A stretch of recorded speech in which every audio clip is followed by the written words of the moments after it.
Alright, it's coming down today. Looking here at this street tree. This is an ash tree. The majority of the ash trees planted in Syracuse, planted most places in the eastern U.S., are typically green ash, Fraxus pennsylvanica.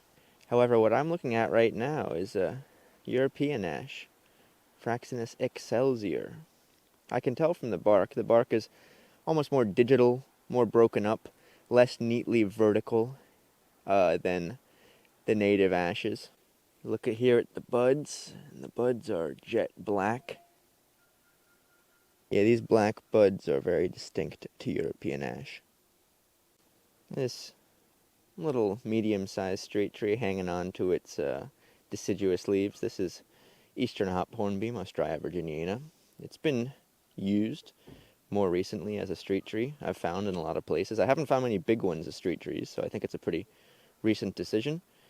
They're very drought tolerant, so could serve as a good street tree. However, I don't think they're very tolerant to pollution, so I'm not sure what's up with that.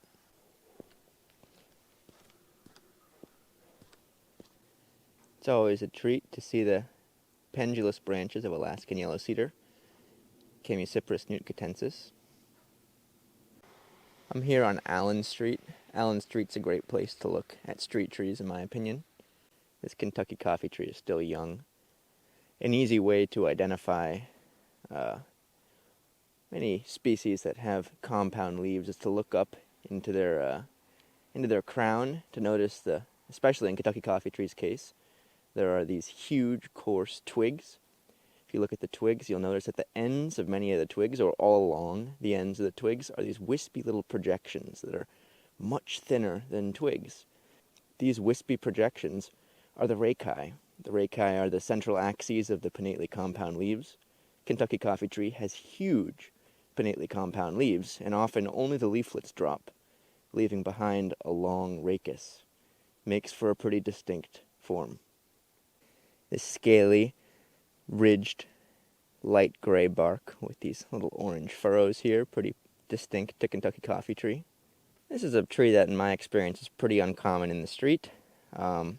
This is Sorbus aucuparia, European mountain ash, also called rowan tree over there.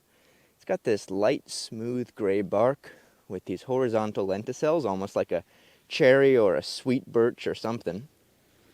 Now, mountain ash is not a true ash. It is not in the Fraxinus genus. It is in the Sorbus genus. There are 4 mountain ashes native to the U.S., 2 on the east coast, 2 on the west. This one is non-native. Unlike all of our native ones, the non-native European mountain ash, Sorbus aucuparia, has pubescent buds.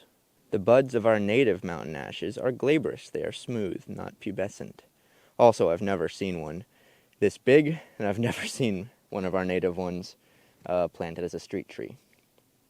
I don't think it's very common in cultivation, at least not for municipal use. The green, camouflagey, gnarled bark, London plane tree, Platanus X acerifolia. Right, this is the hybrid offspring of the American sycamore, Platanus occidentalis, and the Eurasian plane tree, Platanus orientalis. They hybridized somewhat naturally in England after having been unnaturally transported there. And the hybrid that was produced was shown to have heterosis, or hybrid vigor. This is a very common, very useful, very widespread street tree, preferred over our native sycamore, because native sycamore gets sycamore anthracnose, which is a very nasty disease. Here we have another very common street tree that also exfoliates in these little plates or these little patches. This is Zelkova serrata, Japanese Zelkova of the Ulmaceae, and you can tell the bark is very different color and texture. None of this red hue will typically be found in the bark of a London plane tree. But they are both exfoliating barks and both very common street trees. Here we have another European ash, Fraxinus excelsior. I seem to be coming in contact with a lot of these today. This has a less linear and more blocky, more digital, blocky, and kind of messy bark. This bark kind of comes close to looking like, I don't know, maybe persimmon or flowering dogwood. Not quite as blocky. Still, there's a little bit of linearity to this bark, but certainly not as much as green ash, which is the other common street tree, which is much more commonly planted than this.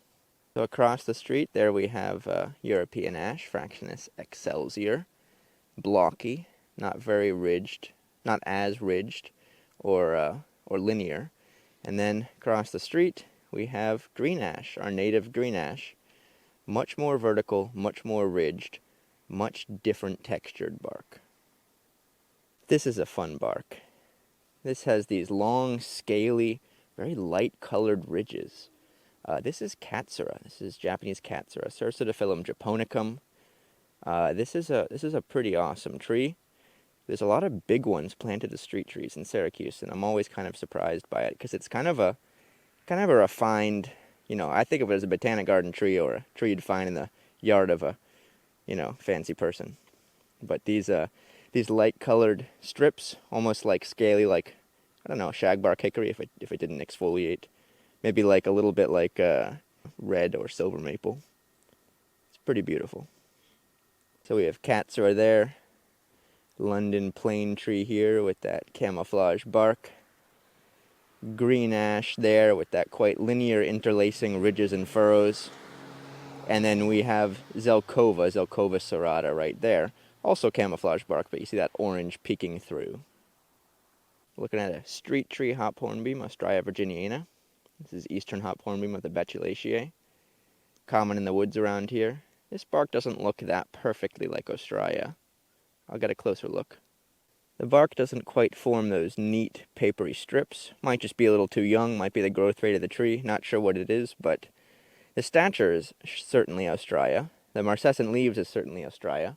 And if I'm ever curious and I really want to check and be sure, you can look up here and look at those preformed aments. Those are a typical trait of the Betulaceae, the birch family.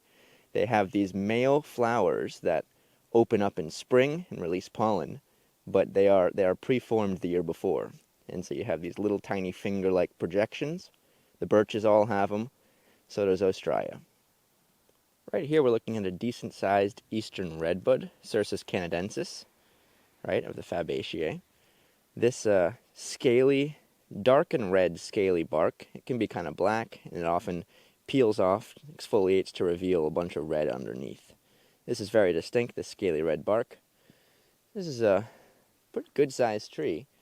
You'll notice up here the pods, right? This is a legume family tree, so it has legume family fruit. It has legumes, which are dry pods that split along two sutures at maturity, right? That's the definition of a legume. And you'll notice these pods all over the fine branches where they were flowers in spring, right, and turned to fruit. You'll also notice them coming off the main stem of the tree. That's because eastern redbud flowers epicormically. It flowers right on top of its stem rather than at the periphery, at its buds. This is also called cauliflory. It's when flowers come right off the stem of a tree, right off the trunk of a tree, as opposed to coming off the peripheral branches where typically you find flowers. Look at this massive Norway spruce. I bet they regret buying that house.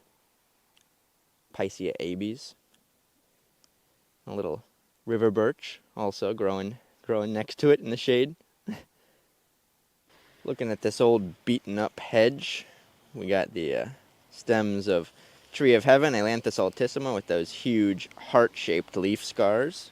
Right, we've got the glaucous waxy stems. Right, you can rub the wax right off on this box elder. Opposite buds, maple. And of course we've got privet, which was probably the original hedge before these other weedy trees seeded in ligustrum. Got a catalpa right there. Now, the branching, the way the branches kind of come off and go horizontal and dip down a bit is distinct to catalpa, but also look at those little cigar-like fruit, right? Catalpa fruit. This is northern catalpa, Catalpa speciosa. We'll get closer, but look up there. Look up there and see if your eyes can pick out those little fruit. They call it cigar tree because of those fruit. We're a bit closer to that catalpa now. Look at those long bean-like pods, those long, thin, cigar-like pods. Look at this little street tree here. Not terribly common as a street tree, but not terribly uncommon. Those are the inflated bladder-like fruits of golden rain tree, Coleutria paniculata. These fruit make it very easy, but everything else about this tree is also pretty distinct. Look at this street tree right here. A nice specimen of Acergricium, paperbark maple. Yes, this is a maple.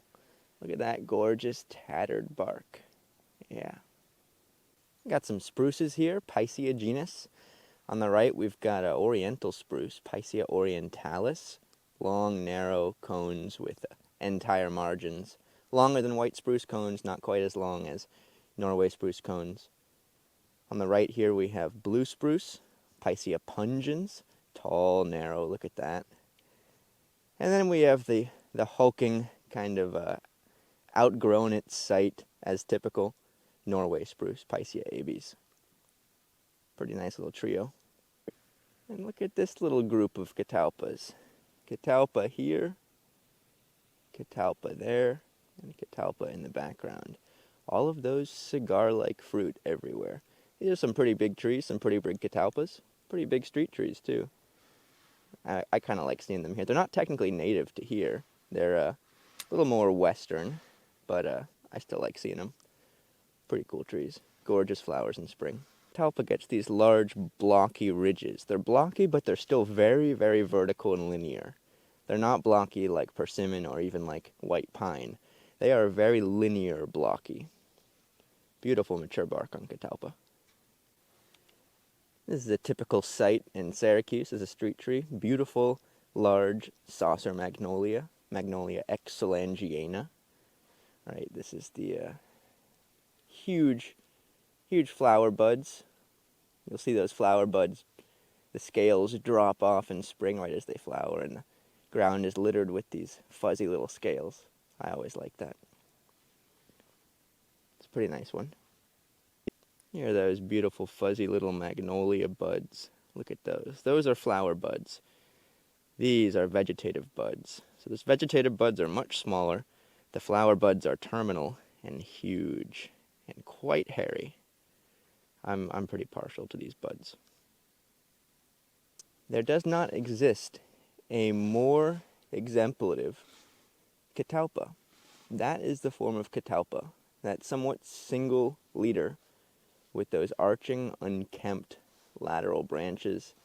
Almost resembles a narrower, more columnar version of horse chestnut or something like that. A little too scraggly to be a linden in form. And of course we have those fruit that tell us we're right. Look at this distinct texture of ginkgo with those fat spur shoots. Enough said. Here are the blocky, light gray, brownish ridges with bright white furrows, very particular to ginkgo biloba. Here we've got a dwarf Alberta spruce, Picea glauca conica. Another dwarf Alberta spruce, and in the middle, a boxwood. Don't ask me why. Flat, broad ridges, very parallel. Look at how parallel those ridges are. This is Tilia. Tilia does that. Ashes are not that parallel. They are more cross-hatching. Austrian pine, Pinus nigra, blocky white bark at the base. Flat-topped. Flat-topped? No, I know it looks like those lines are going over it. Those lines are actually in the foreground. This was not topped by arborists. This was topped by the dieback of its leader, of its terminal leader. Austrian pines are the favored host of Sphaerapis sapinea, diplodia blight. It kills lateral limbs, kills back the branches. You'll find pycnidia on the cones. It's a pretty cool disease. When I was teaching forest pathology, this was one of my favorite diseases to get to talk about. Yeah, pretty much every Austrian pine you find will be stooping, will have its head low, will have its leader gone because it has died back. Gives it a very particular form here that a lot of people just assume is what Austrian pine is supposed to look like. Nope. And there are those blocky white or tan ridges. Beautiful bark. I love the bark of Austrian pine. Look at that tight, dark bark of Norway maple, Acer platinoides. Right, looks a lot like green ash, but darker and tighter. That is the young, ridged and furrowed bark of black walnut. growing out of this person's yard, definitely seeded in on its own. No one plants this tree. Here are the large fuzzy buds and the monkey-faced leaf scars that walnuts have. Remember that monkey face leaf scar would have a mustache above it if it were a butternut, Juglans cinerea, but it is not. It is a black walnut, so we have Juglans nigra here. I know this tree. I know the way it dies. Look at those branches all curled up, dried out and dead. Look at that missing bark. I bet you anything we will find beetle galleries there. This is an elm tree, Ulmus. The English ivy is very happy, quite alive. The elm tree is not. Look at those beetle galleries. Yep, this tree was killed by Dutch elm disease.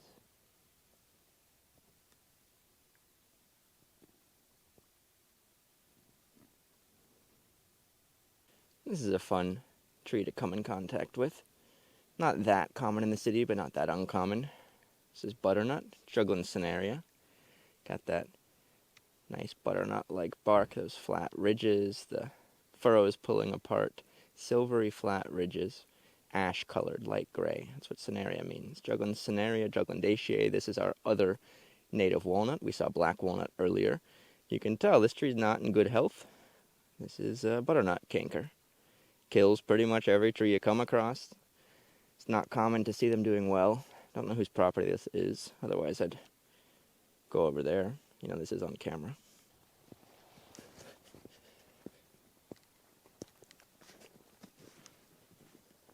This is the young bark of northern or common red oak, Quercus rubra. You'll notice this smooth bark on this side is younger than the furrowed bark on this side. Now, it's not actually the case that this side of the tree is younger, but what happened is this tree is growing in response to the wind. It's growing ovular, not circular in cross-section. So it's putting on more rapid growth on this side and less growth on this side, so the bark develops more rapidly. The furrows appear as the ridges pull apart more rapidly on this side than on this side. Just another example of that incredibly decurrent form of Zelkova serrata. There's that exfoliating bark, and look at all these lateral branches. Ridiculous number of lateral branches coming out of the same spot. Down here we've got two Katsura trees.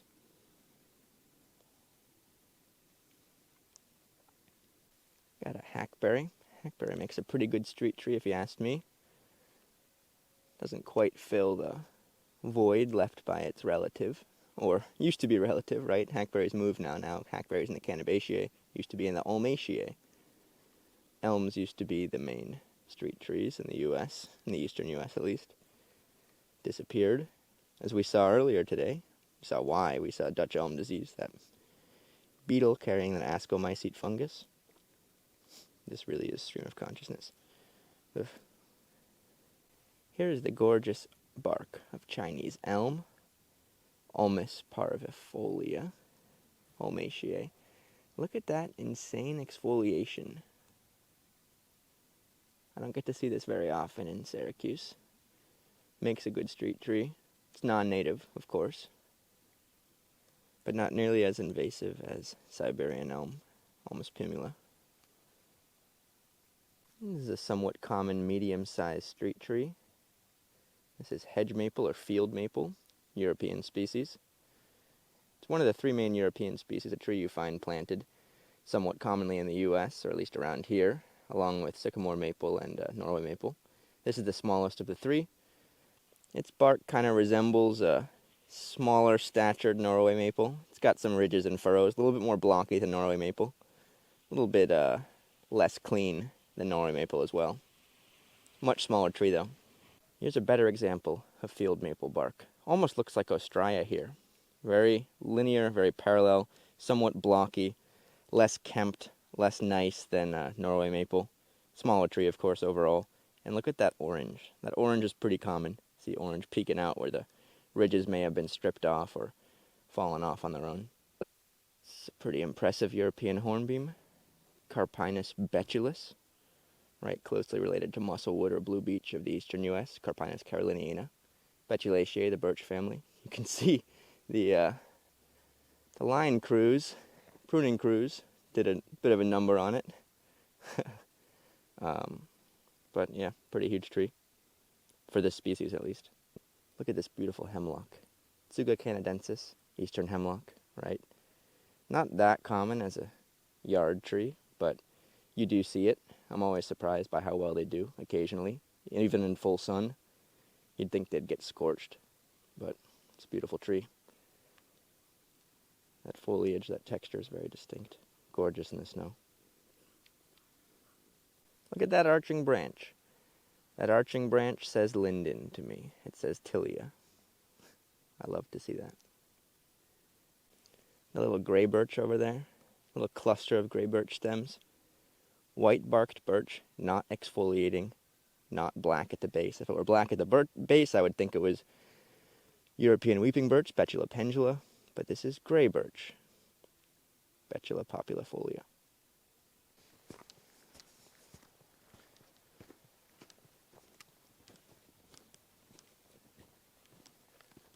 Whole bunch of paperbark maples, Acer gricium, all in a row here. Pretty cool. Look at these dark, fat buds. Yep, this is Cornus cousa, opposite, right? Look at this little tree. Look at that exfoliating bark, almost looks like sycamore or quince or zelkova or whatever you want to say, or Persian ironwood, Paradia persica, right? They all kind of share this bark, with different textures, different hues, but the same pattern. Yeah, this is Cornus cousa. This tree is somewhat similar to our native flowering dogwood from Asia, though. Flowers a bit later, a few weeks or a month later, similar flowers. Look at those little hats. Yeah, these are the buds of Cornus cousa, the flowering buds of Cornus cousa. They're terminal. You'll find vegetative buds also, but there's a lot of flower buds on this tree. It's going to be pretty nice this spring. Oh, this is awesome. Okay, so we just passed this Cornus cousa, we just passed this cousa dogwood, and the next tree in a row is our native flowering dogwood. I did not know this was here until after I talked about Cornus cousa. We have our native flowering dogwood with that alligator-like bark, right? These kind of blocky, not even ridged, they're not vertical. They're just like standalone blocks, almost like fat braille or something. I don't know, I shouldn't make metaphors. And look at this flower bud. This flower bud looks like a balloon. The flower buds are very distinct on flowering dogwood. Still fat and round, especially when you compare it to the vegetative buds that you find elsewhere on the stem. However, not black like cousa. Cousa's got those black flower buds. I walked a bit further, got another cousa dogwood. So we got cousa dogwood, Cornus cousa, we got flowering dogwood, Cornus florida, and we've got another Cornus cousa. Look at this tree. This is a pine tree that we don't often see.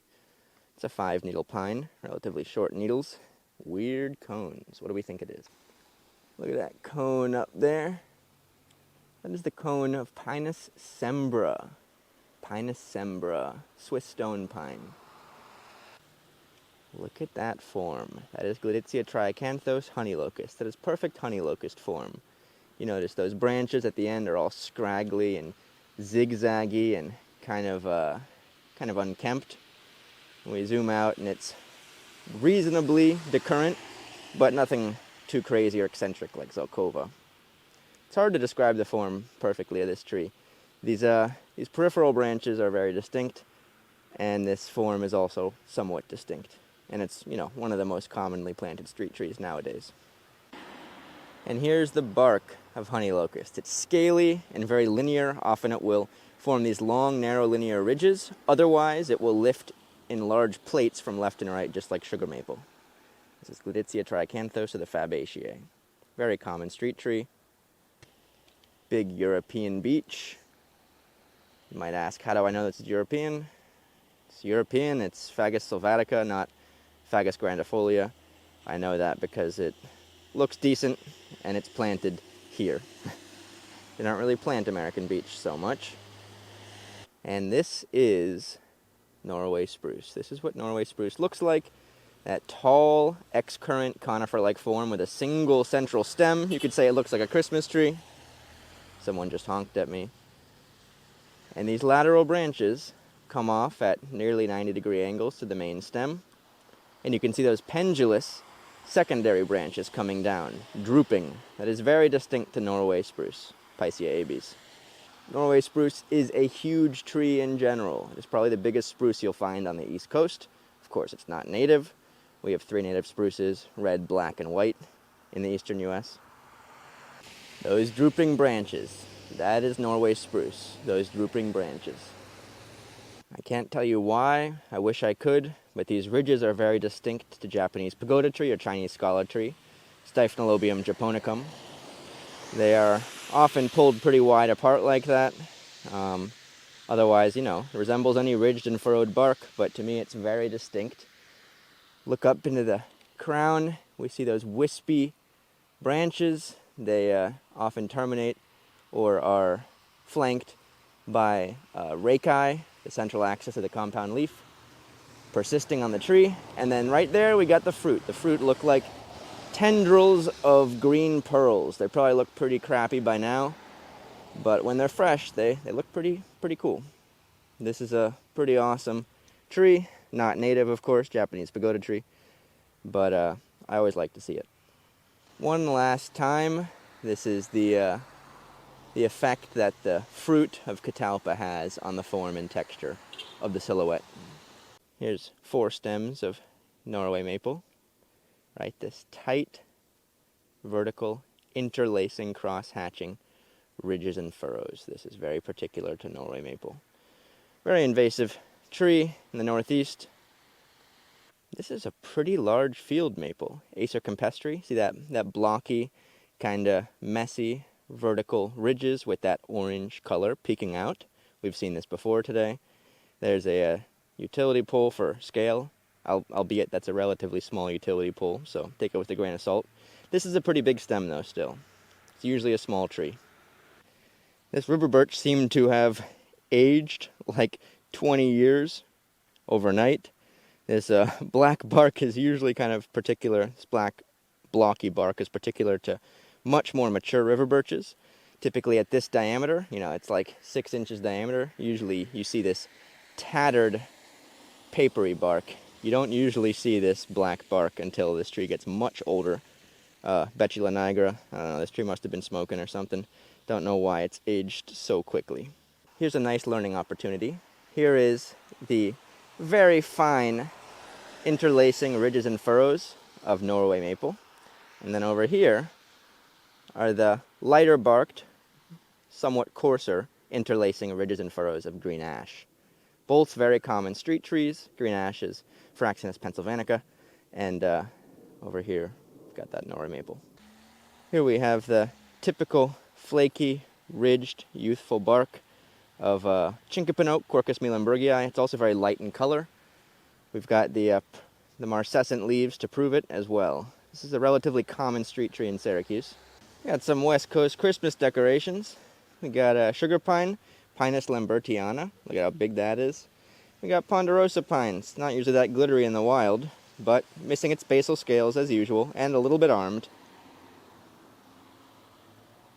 We've got this starry night, this white specked lenticulate bark, dark black bark with these lighter colored specks. This combination of colors and textures is very distinct to me. This is Japanese tree lilac, Syringa reticulata.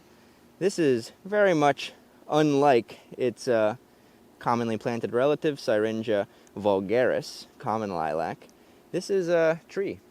It has a single main stem that often departs pretty quickly into a bunch of laterals around head height. It blooms beautiful white flushes of blooms typically, and in summer rather than spring. Again, as opposed to the common lilac, vulgaris. This is a cute little street tree. This is Paradia persica, or Persian ironwood. Another commonly exfoliating bark. This is a pretty bulletproof tree. I love the flowers in spring. The naked buds of this tree look a lot like witch hazel, because this is in the witch hazel family, the Hamamelidaceae. However, they're darker. They're often almost jet black and naked.